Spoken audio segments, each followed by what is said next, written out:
네, 여러분 좀 쉬셨어요? 계속해서 강의를 이어가겠습니다. 1강에서 끝 마무리에 그 종단 연구 자료의 그 종류에 대해서 말씀하다가 추세 연구 자료에 대해서 얘기하다가 좀 끝났지 않습니까? 어, 추세 이 연구를 통해서 얻게 되어지는 대표적인 자료가 통계청에서 조사하는 인구 센서스 자료라고 말씀드렸잖아요. 인구 센서스는 우리나라 인구를 10년 단위로 전수조사해 가지고 인구수나 가구수, 가족 등 그 다양한 자료를 얻을 수 있는 것이죠.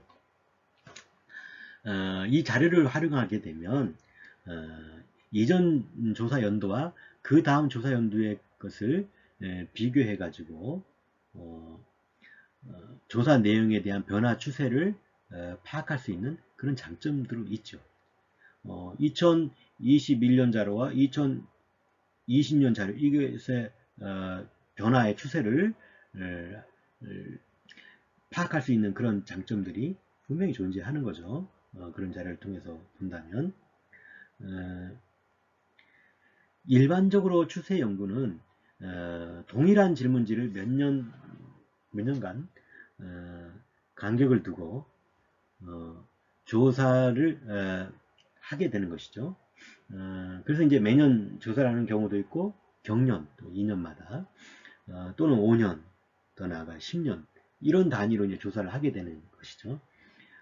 통계청도 이제 통계청 외에도 정부기관이나 연구소 등에서 사람들의 인식 변화를 파악하기 위해 가지고 자료를 얻으려고 할 때 많이 사용되지는 방법입니다.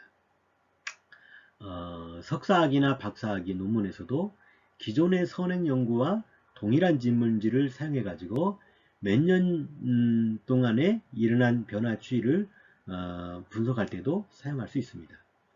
근데 이런 자료를 사용할 때는 단순히 조사한 그 당해 연도의 자료만을 분석하기보다 기존의 조사 결과와 비교해 가지고 기존의 그 조사와 비교해 가지고 나타나는 경향성을 분석하는 데 집중하는 것이 그게 좋아요.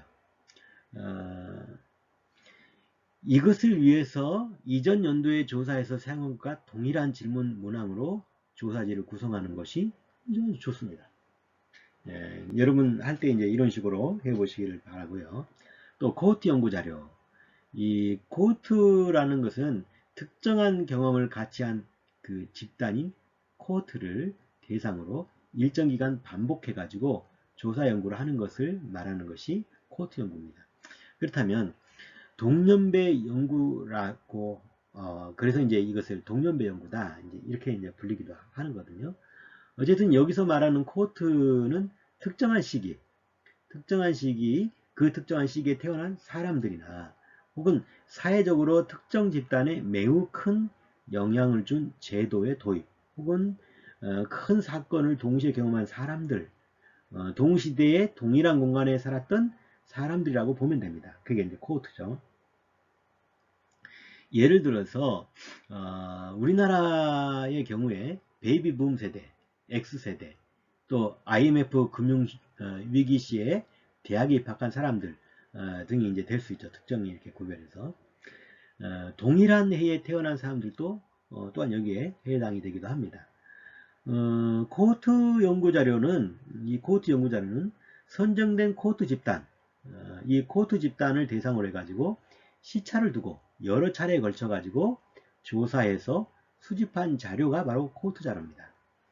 이런 자료는 이제 특히 이제 특정 코호트의 인식 변화를 그 집단 간에 어떤 변화가 일어나느냐 하는 것을 파악하거나 혹은 이제 해당 집단이 특정한 특별한 경험, 특별한 사건으로 그들의 삶이 시간의 변화에 따라 달라지는 양상, 어떻게 달라졌느냐, 그것을 파악하기에 유용한 방법이죠. 이 코호트 연구 자료는 해당 코호트 집단이 모집단이기 때문에 조사 시기마다 모집단은 일치하지만 표본은 조사 시기마다 일치하지 않아도 되는 것이 맞습니다. 이 코호트 연구 자료 수집에 대하여서 사례를 통해서 한번 살펴보면요. 2000년대 초반 우리나라 IMF 그 금융위기 시대에 특정 직장에서 다니던 그 직장에서 퇴직당한 사람들을 대상으로 이들의 그 가치관 그리고 생활 양식들을 코호트 조사로 수집하는 경우를 한번 살펴봅시다. 이들을 대상으로 2005년도에 표본 500명 대상으로 한번 조사하고 다시 5년 후인 2010년도에 표본을 500명으로 대상으로 해서 두 번째 조사를 하고 다시 5년 후인 2015년도에 표본 500명을 세 번째로 조사해 가지고 자료를 구할 수도 있죠. 이들 자료를 바탕으로 해 가지고 IMF 금융위기로 퇴직당한 사람들의 향후 삶에 미친 영향이 어떻게 변화되어 진행되어 왔는지를 파악할 수 있는 것입니다. 이게 코호트 연구 자료입니다.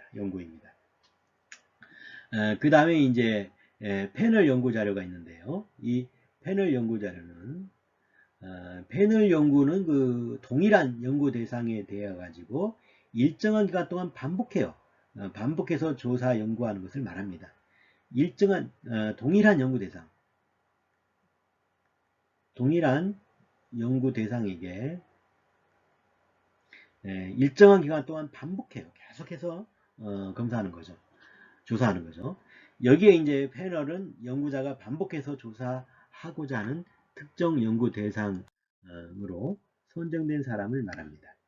예를 들어서 청소년 패널 조사를 할 경우에는 연구자가 초등학교 4학년 중에서 3,000명 초등학교 4학년 중에서 3,000명의 표본을 선정해 가지고 처음 조사에서 조사 대상으로 삼았다고 한다면 이들 3,000명이 바로 패널이 되는 거예요. 이 패널 조사 자료는 동일한 연구 대상인 패널에 대하여서 동일한 내용을 반복적으로 조사해 가지고 얻은 자료예요. 반복해서 조사하는 시기는 연구자가 정하면 되는 거예요. 그 반복의 주기, 그 시기는 어느 정도 해야 되느냐, 이건 정해져 있는 것이 아니라 연구자가 정해서 하는 거예요. 그러니까 1년마다 반복해서 조사하는 경우도 있을 것이고 혹은 2년마다 또는 10년마다 반복해서 조사하기도 합니다. 1년마다 반복 조사를 하는 경우를 보면 초등학교 4학년 중 3,000명을 대상으로 해서 첫 번째 조사를 해가지고 자료를 얻었다고 한다면 그 다음 해에 5학년이 된 3,000명 4학년에서 이제 이들이 한 학년 올라갔잖아요. 그래서 이 5학년이 된 3,000명 그대로 다음 해에 6학년이 된 3,000명 또 그 다음 해에 중학교 1학년이 됐잖아요. 이들이 그 3,000명 그대로 연구 대상으로 해가지고 연구 대상은 고정되어 있지만 시기는 지나서 그들이 이제 학년이 올라가잖아요. 1년마다 반복하니까 그렇게 반복하는 거예요. 대상이 똑같아요. 시기만 다를 뿐이죠. 이렇게 반복하는 거예요. 이렇게 패널 조사에서는 조사가 시작되어 끝날 때까지 처음의 모집단과 표본이 일치하게 되는 거예요. 그게 패널 조사입니다. 그러니까 규모가 큰 패널 조사에서는 첫 조사에서 초등학교 4, 5, 6학년, 중학교 1, 2학년을 조사하고 그 다음 해에는 한 학년이 올라간 이들을 조사하는 등 다양하게 패널을 또한 구성할 수도 있을 것입니다. 다른 종단 연구자료와 달리 이 패널 연구자료의 경우에는 반복된 조사의 모집단과 표본이 동일하다는 점에서 다음번 조사에 이들 모두를 잘 추적해서 자료를 수집해야 돼요. 이제 이들이 흩어져 버릴 수도 있잖아요. 중학교에서 고등학교를 갈 때 이 모든 학생들이 다 같은 고등학교를 가는 게 아니라 이쪽 고등학교 저쪽 고등학교 이렇게 다 흩어질 수가 있잖아요. 그래서 이제 그런 그들을 잘 추적해서 자료를 수집해야 된다고 하는 그런 어려움은 현실적인 어려움은 있게 됩니다. 이게 길면 길수록 기한이 길면 길수록 이 어려움은 더 커지겠죠. 실제로 이제 처음 조사에서 유용한 표본을 하나도 빠짐없이 정확하게 추적하기 위해서 어려운 경우가 생기기 때문에 조사가 진행될수록 표본이 줄어드는 것이 일반적이다. 표본이 줄어들 수밖에 없죠. 현실적으로. 3,000명으로 시작을 했는데 이게 다 흩어져서 조사가 안 되니까 뭐 2,000명이 될 수도 있는 것이고 뭐 그렇죠. 상황에 따라 이제 이것은 바뀌어야 되는 거니까 바뀔 수밖에 없는 거니까. 그러니까 이런 그 이제 시간이 흐를수록 이런 부분이 이제 있다는 거죠. 패널 조사가 길 시간을 가지게 된다면 이렇게 이제 다 흩어져 가니까 그런 어려움이 있는 것입니다. 자, 그렇다면 자료를 수집하는 방법에 대해서 생각해 보겠습니다. 질문지 조사를 통해서 자료를 직접 수집할 때 사용하는 방법은 다양하죠. 여기서는 이제 자기 기입식 조사 방법, 자기 기입식 조사 방법, 면접 조사원을 통한 조사 방법, 전화를 활용한 조사 방법, 그리고 최근에 이제 인터넷을 활용한 조사 방법, 이런 이제 다양한 방법들이 존재합니다. 자, 그렇다면 자기 기입식 조사 방법, 이제 우편물을 활용한 이 부분을 먼저 살펴보면, 물론 지금 이제 이 우편을 활용하면서 요즘에는 이제 별로 이제 우편들을 이용을 하지 않으니까 뭐 그렇게 크게 이용하는 방법은 아닐 거예요. 그죠? 그러나 이제 한번 우리가 살펴보죠. 자기 기입식 조사의 대표적인 방법은 우편을 활용하는 것입니다. 여기서 이제 자기 기입식 조사 방법을 설명하면서 주로 우편을 활용하는 방법에 대해서 설명해 보겠습니다. 조사 방법을 어떤 것인가를 볼 텐데요. 자기 기입식 조사는 인쇄된 내용을 조사 대상자가 직접 읽고 질문지에 응답하도록 자료를 직접 응답해서 그렇게 자료를 얻는 방법을 말하는 것이죠. 이것을 위해서 이제 질문지를 조사 대상자에게 제시하고 각 문항에 대해서 직접 응답하도록 해야 합니다.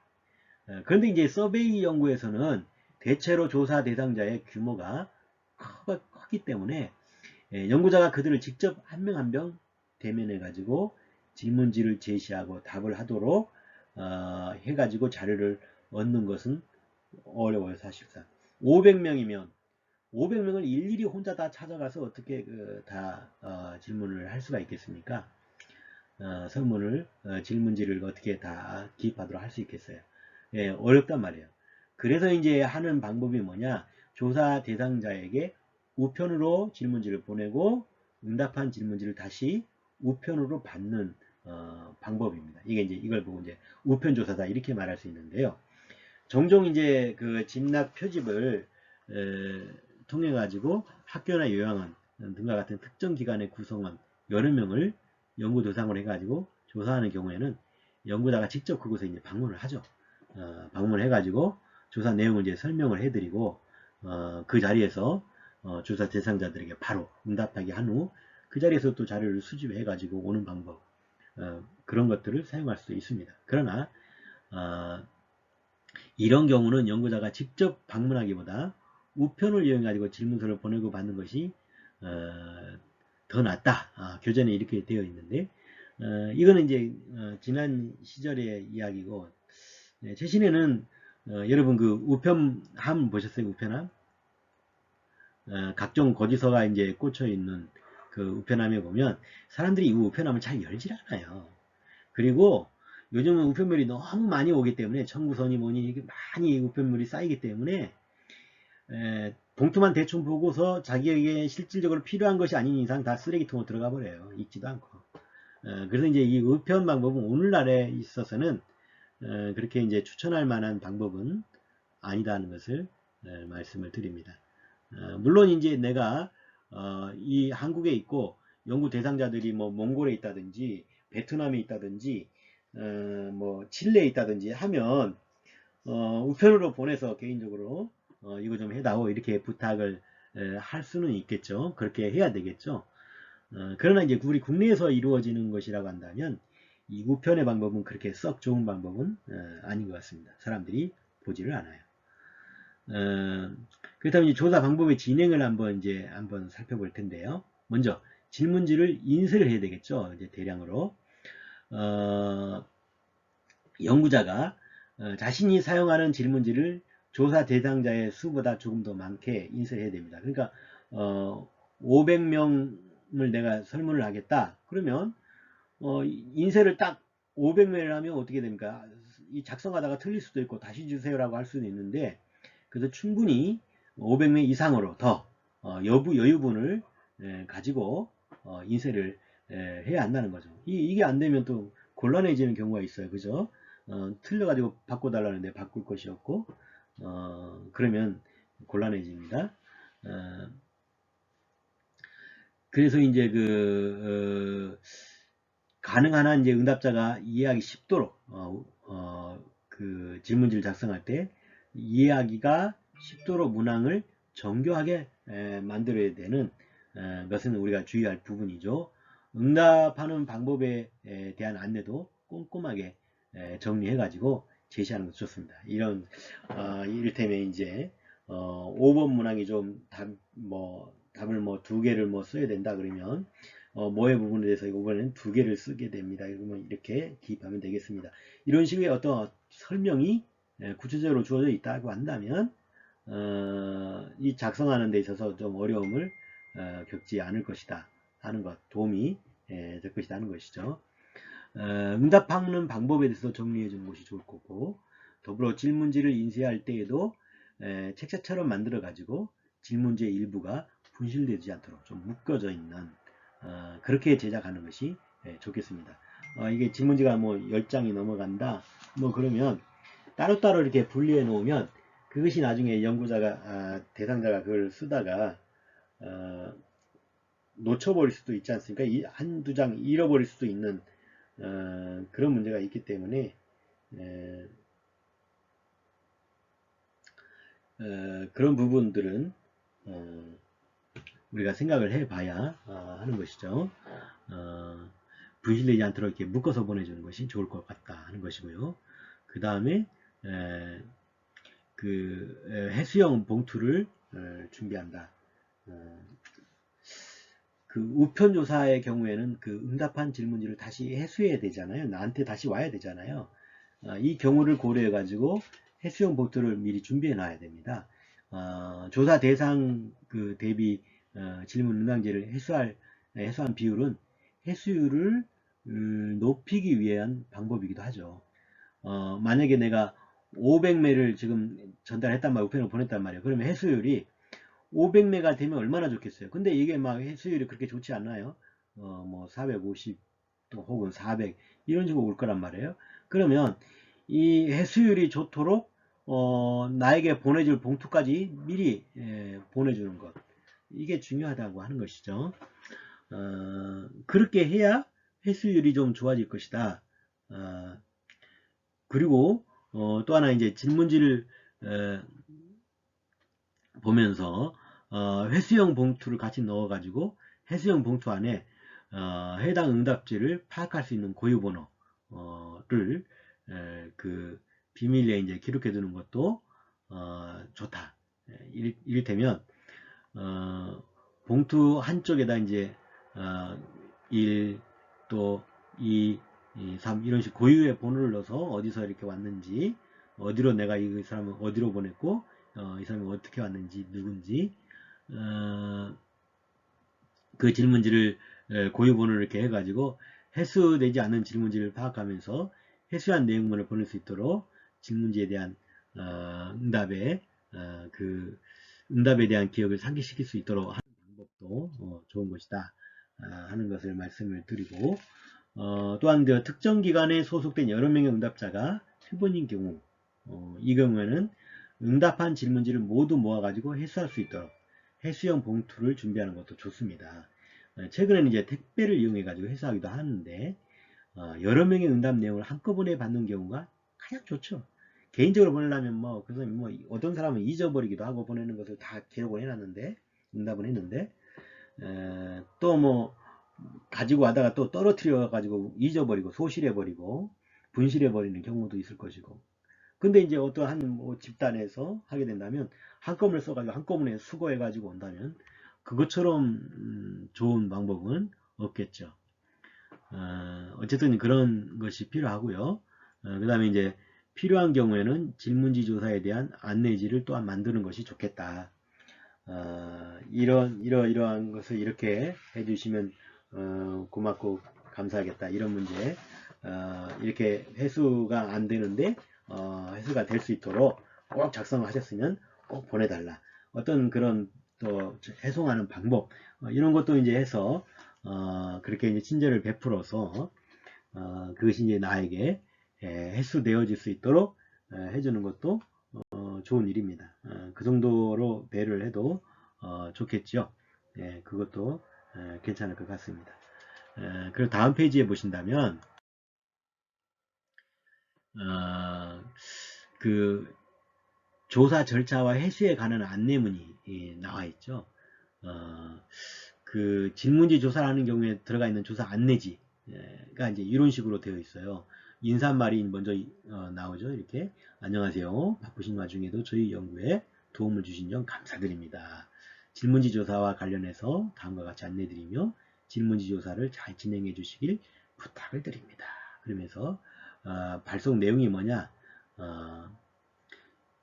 그리고 이제 질문지는 10부 원래 드리는 것인데 한 부는 더 여유로 드렸다. 기하교에 해당 질문지는 10부이니 10부만 응답해 주시면 됩니다. 한 부는 뭐 틀리거나 누가 다시 또 쓰다가 잘못돼 가지고 그렇다면 한 부를 더 드릴 테니 그걸로 하시면 되고 10개만 주시면 좋겠습니다. 그러면서 또한 거기에다가 답례품까지 넣었으면 좋겠죠. 답례품. 질문지 응답자용 10개 10부니까 10개 주고 조사 책임자 담당자 하나 더 주는 거요. 그래서 10개 플러스 하나면 11개잖아요. 이렇게 이제 뭐 볼펜을 준다든지 아니면 뭐 USB를 준다든지 이런 것을 이제 준비를 해야 돼요. 그래야지 사람들도 이거 하면 내가 이걸 얻는구나. 그래서 자기 시간을 내서 이렇게 써주지. 요즘은 뭐 아무런 대가도 없는데 이렇게 해주기가 어려워요. 그렇게 해주지 않죠. 귀찮아하죠. 이런 것들도 이제 여러분 그 신경 써야 되고요. 이렇게 조사와 해수에 대한 안내문, 뭐 조사 방법에 대해서 질문지 횟수에 대해서 그리고 이제 마지막에는 조사 과정에서 위급한 상황이 생긴 경우에 다음 연락처로 연락 주시면 됩니다. 담당자 누구누구 전화번호 이런 식으로 만들면 되는 거죠. 이런 식으로 이제 질문 그 절차 해소에 대한 안내문을 쓸 수 있습니다. 그리고 이제 질문지와 해수 봉투를 넣어서 우편에 보내고 해수를 기다린다. 뭐 이런 부분은 뭐 굳이 설명하지 않아도 되겠고요. 그리고 이제 조사 방법의 장점과 단점. 우편으로 자기 기입식 조사를 해가지고 자료를 얻는 경우에는 장점이 있는데 그게 뭐냐면 첫 번째 질문지 내용이 민감하거나 사적인 정보가 있더라도 다른 조사 방법과 비교해 가지고 응답해 줄 가능성이 높다. 옆에 바로 옆에서 이렇게 쓰게 되고 또 그 개인적인 아주 개인적인 지극히 개인적인 내용들을 그러면 좀 쓰기가 좀 곤란하잖아요. 근데 우편으로 나한테 개인으로 배달이 왔기 때문에 그런 부분에서는 비교적 자유롭게 써서 낼 수 있다.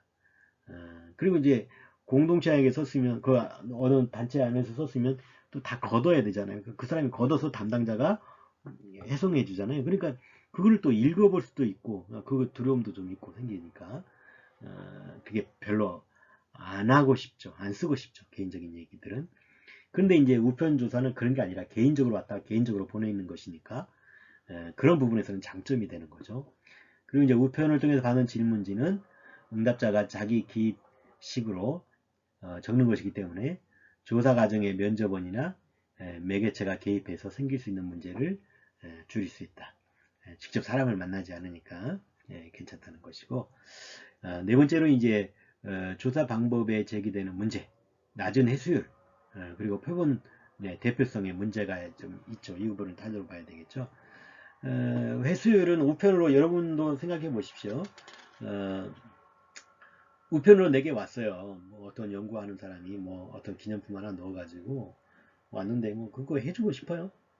별로 그렇게 귀찮아서 안 해줄 거예요. 해수이 뭐 그렇게 좋지는 않을 거고, 그 다음에 이제 대표성이 또 맞느냐 하는 것도 생각해봐야 될 부분이기도 하죠. 그 다음에 이제 면접 조사원을 통한 조사 방법에 대해서 생각해 보겠습니다. 면접. 이거는 면접 조사를 통한 조사 자료는 면접 조사원이 연구 대상을 직접 만나서 질문을 묻고 그에 대한 응답자의 응답을 구하는 방법이 되겠습니다. 이 경우에는 이제 조사 대상자를 직접 만나가지고 그 설명하고 질문지의 문제들을 설명하고 그에 대한 응답자의 응답을 들어가지고 응답을 기록하게 되는 것이죠. 면접을 통해서 이제 질문지 조사를 하는 경우에 한두 명이 아니라 한두 명이 그 연구 대상 모두를 조사할 수는 없지 않겠어요? 이에 따라서 연구자는 이제 면접 조사원을 고용을 해가지고 조사를 하거나 전문 조사 기관에 위탁하여서 조사하는 것이 이제 현실적이죠. 뭐 그랬을 때 뭐 전문 기관에 위탁하는 것 이게 좀 추천할 방법이긴 해요. 그러나 비용이 좀 들어가겠죠. 그렇지만 또 연구 조사원을 고용해서 하는 것도 좀 사람을 구하고 하는 것도 좀 어려움이 있어요. 어려움이. 차라리 이제 어떤 기관에 맡기는 것이 더 편하기도 하겠죠. 그건 뭐 우리 개인적인 차이가 있으니까. 또 면접조사원을 직접 고용해서 조사하는 방법이 있고 전문조사기관에 의뢰해서 조사하는 방법이 있다 하는 것. 이건 뭐 우리가 다 뭐 굳이 설명드리지 않아도 될 것 같고요. 조사 방법의 진행. 여기서 이제 연구자가 직접 면접조사원을 구해가지고 자료를 수집한 방법을 중심으로 살펴보는 것인데요. 교재는.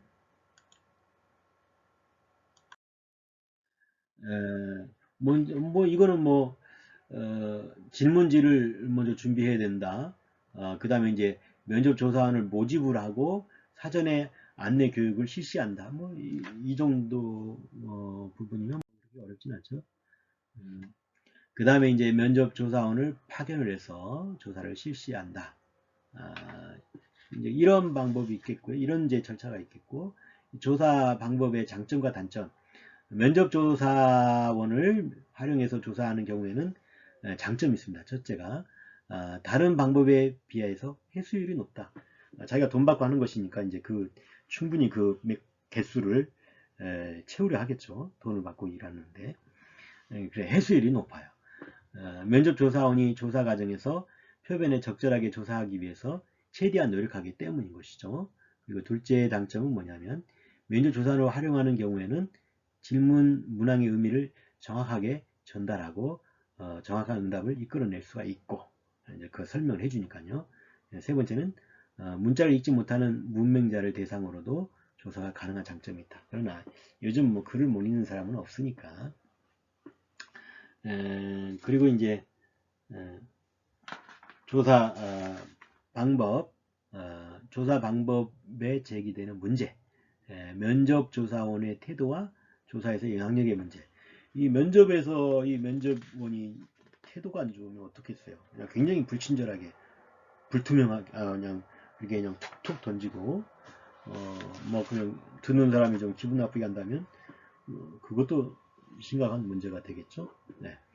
이러한 문제 더 나가서 이제 오늘 여기까지 하고 3강에서 계속 이 강의를 이어가도록 하겠습니다. 여러분 잠깐 쉬셨다가 오겠습니다. 네.